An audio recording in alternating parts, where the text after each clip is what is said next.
Et bonjour à tous, mon nom est François Letarte et bienvenue sur ma chaîne JDRD30, une chaîne consacrée aux jeux de rôle sur table, donc dans une salle d'attente à vous faire une vie de rôliste.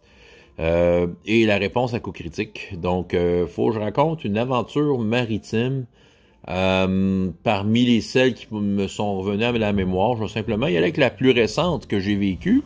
C'est comme donner l'occasion aussi de parler d'un jeu de rôle que j'ai pas eu l'occasion de beaucoup de vous parler à date parce que j'ai commencé. On est vraiment en début de campagne d'une certaine façon, même si ça fait depuis le mois de novembre que c'est en branle, mais on n'a pas joué bien souvent. On a joué peut-être 4 fois. Tu sais, dans le fond, c'est Fantasy Age.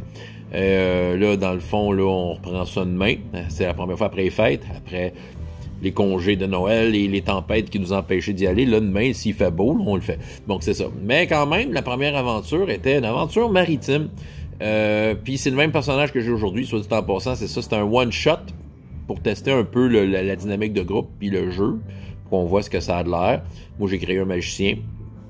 Dans la fameuse aventure maritime, il y avait il y avait un nain guerrier, puis il y avait un genre d'humain, un genre de envoy. C'était comme plus un personnage cap et épée, là, un peu là, sur les bords.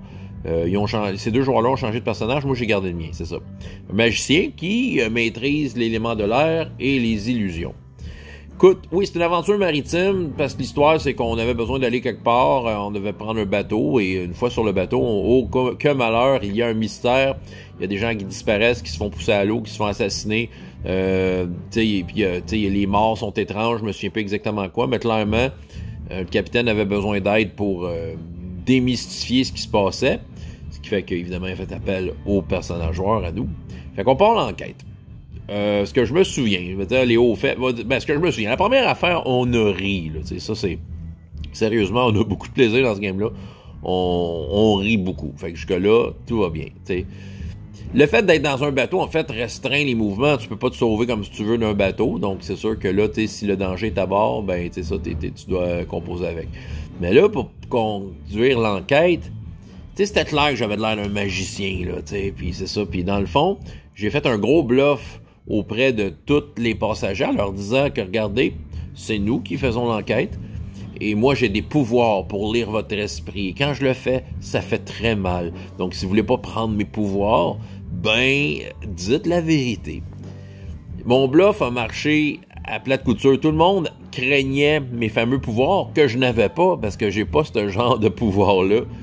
Fait que tant que le bluff il tenait, j'avais une certaine emprise. Fait que là, quand on interrogeait quelqu'un, moi j'étais le bon cop qui posait les questions de façon de façon complice avec l'interrogé, mais l'interrogé, dans sa perception de ce que j'avais réussi à bluffer, il va avoir mal s'il dit pas la vérité.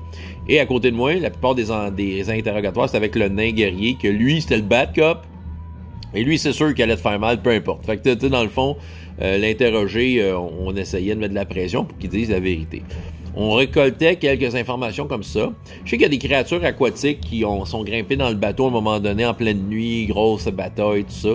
Et là, moi, c'est sûr, j'y allais à fond avec mes illusions. Souvent, je faisais des illusions de moi ou mes copains qui apparaissaient pour détourner l'attention des créatures.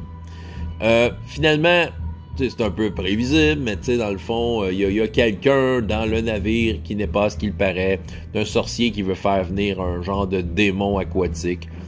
Puis dans le fond, la scène finale, ça se passait dans une cale, fait que là, il y avait la bataille, puis tout ça, on avait de la misère, du monde tombait à 0 point de vie, il fallait les guérir, mais en même temps, c'est ça. Évidemment, j'utilisais tous mes atouts, qui n'étaient pas de lire les pensées, soit dit en passant. Puis c'est ça. Fait que là, à un moment donné, le sorcier qui voulait faire venir la créature de la mer a fait un portail qui ouvrait comme dans la coque du bateau, comme si ça faisait un trou pour accueillir la créature. Fait qu'on voyait la mer, t'sais. Mais moi, ce que j'ai fait une illusion comme de quoi que non, il y avait encore un mur, puis ça marchait. Fait que là, lui, il était mêlé parce qu'en fait, son portail pour faire venir la créature fonctionnait très bien, mais il le voyait comme plus. Fait que c'est ça. Fait que dans le fond, j'achetais du temps. Puis j'ai acheté du temps un peu. Puis en fait, il y avait en effet un trou dans la coque, un trou temporaire avec la magie du méchant.